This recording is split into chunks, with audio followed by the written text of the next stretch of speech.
with another important position, a position that you must know from the game of chess, from the history of the game, a position that you must know if you call yourself a chess fan. This is a recent one. This is from the World Championship 2014. Magnus Carlsen, the reigning world champion, defending his title against Viswanathan Anand. This is game 6. The score was even, 2.5, 2.5 before this game was played. Carlsen is white, Anand is black, and this is the position after Anand played the rook from d8 to g8, and it is Carlsen to move. If we look at the position, material is equal. White has some weak pawns, you could say, on c3 and c4, but he also has the bishop pair, he has more space. White is slightly better. What Carlsen said himself about this in the post-mortem of the match, he said, I was lucky to have a free day before the 6th game, and I got some help from some Russian friends. We prepared something much better against the Sicilian he had surprised me with in the 4th game. Right from the opening I gained an initiative in the endgame. Soon the position was kind of a static nature where I had a clear advantage. It was not so easy to win, but he had no counterplay at all. So Carlsen obviously thought he was clearly better. He had a position that he really likes, where he can maneuver and maneuver and maneuver, and there's no counterplay for black, and this is a type of position he excels in. Of course he excels in many types of positions, but this is really something he likes. So he was shuffling his pieces, and that is a term that I got from another Grandmaster, Nagy, who wrote about this game in New in Chess, in the magazine New in Chess. He says there's different types of positions. There's positions where you shuffle your pieces, and there's very concrete positions where you have to calculate. And up till now this position had been a shuffle your pieces position, and Carlsen continued to shuffle his pieces. He just wanted to put his king to a better place, so he played king d2, moving his king more to the center of the board where it will have more of an influence on the game. This was a huge blunder. It was interesting that during the live broadcast on the internet, just at this moment they went to a break, and they missed this moment.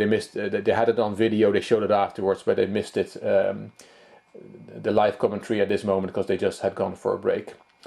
Carlsen said he immediately saw what he had done, and he had to go through some agonizing 20 seconds before Anand made a move. And Anand didn't see it. Well, why is this a blunder? Why is king d2 a blunder? There's suddenly a tactic in the position. What black could have done is play knight takes e5, and then the best move for white is to take the rook. His rook on g4 is hanging, so he takes on g8, but then black has an intermediate move, and that is type knight takes c4 check. King is in check, king has to move, king d3, knight b2 check to save the knight, another intermediate move, king e2, and then black takes back the rook on g8 and has won 2 pawns in the process. Okay, white could take on h6 to be only 1 pawn down, but g2 is hanging, and he doesn't really have any compensation for the pawn, and black should be winning here. So if Carlsen, instead of playing rook d2 had played, instead of playing king d2 had played king d1 to move his king more to the center, then that tactic would not have been there, because knight takes c4 later in the variation would not have been check. And then Carlsen would still have had this advantage that he was talking about. But he played king d2. Anand unfortunately didn't see it. Unfortunately for him, of course, he played a4 as per his plan. And according to Anand, he also, shortly after making the move, saw that he had missed his tactic. And then he was a broken man. So he's slightly worse, and of course he had to deal with the thoughts of, oh, I could have won this game instead of having to defend this inferior position, and it was only 12 moves later that he was lost. I show you the final position, which is this position. After rook e7 check, and black is lost. He resigned here. He's going to lose the pawn on h6 as well. Of course, the rook on a8 is attacking the bishop on a3, but black is in check. He cannot really go to c8, because then rook takes h6, and he can't take on a3 because rook h8 is mate.